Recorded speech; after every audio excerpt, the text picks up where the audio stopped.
नमस्कार, मैं अपूर्वा। आप देख रहे हैं गर्वी गुजरात। आइए नजर डालते हैं आज की कुछ खास सुर्खियों पर। केंद्रीय गृह मंत्री अमित शाह ने PhD chamber of commerce and industry के 119वें वार्षिक सत्र में कहा, भारत का औद्योगिक क्षेत्र एक निर्णायक वर्ष की ओर बढ़ रहा है। दुनिया की लोकतंत्र में विश्वास का संकट दिखाई दे रहा है। वैश्विक स्तर पर लोकतंत्रों में लगातार नेतृत्व कमी ही देखने को मिलता है।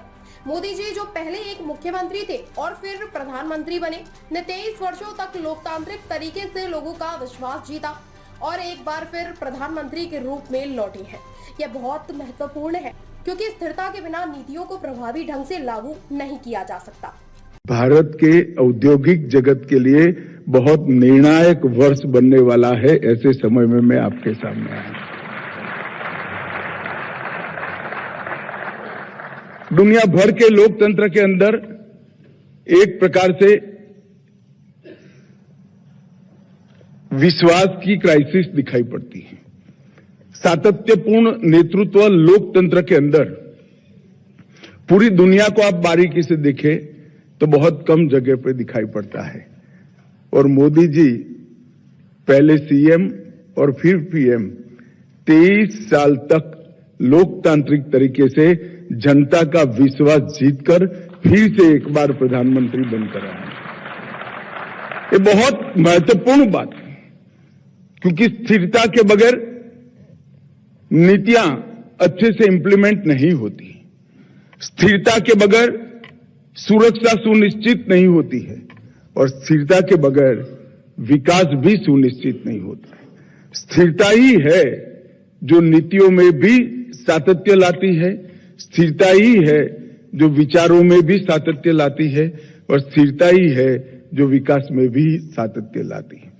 10 साल तक इतने बड़े देश को अनेक समस्याओं से मुक्त कर तीसरी बार देश की जनता ने मोदी जी को आशीर्वाद दिया और मोदी जी तीसरी बार प्रधानमंत्री बनकर आज देश का नेतृत्व कर रहे हैं। हम सब के लिए बहुत आनंद का विषय है।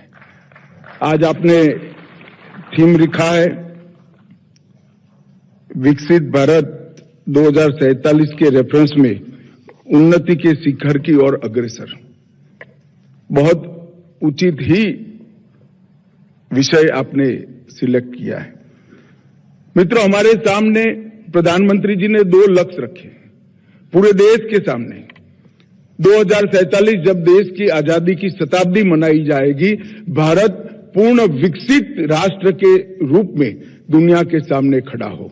और दूसरा, 2027 तक हम दुनिया की तीसरे नंबर का अर्थतंत्र बनकर दुनिया के अर्थतंत्रों की तालिका में। ये 2 लक्ष्य को सिद्ध करने के लिए अनेकविध प्रयास, अनेकविध पॉलिसी और अनेकविध प्रोग्राम लेकर मोदी जी 10 साल से लगातार प्रयास कर रहे हैं। मेरा सौभाग्य रहा पहले 5 साल पार्टी के अध्यक्ष के नाते और फिर इनके मंत्रिमंडल के सदस्य के नाते ये प्रयासों को मैंने बहुत नजदीक से देखा है। जहां तक इन्होंने औद्योगिक विकास की जो कल्पना करी है उसमें ढेर सारे डायमेंशन को उन्होंने ताकत देने का काम किया है और इसकी रूपरेखा भी तैयार की। इंफ्रास्ट्रक्चर का विकास, भारत को दुनिया में मैन्युफैक्चरिंग का हब बनाना,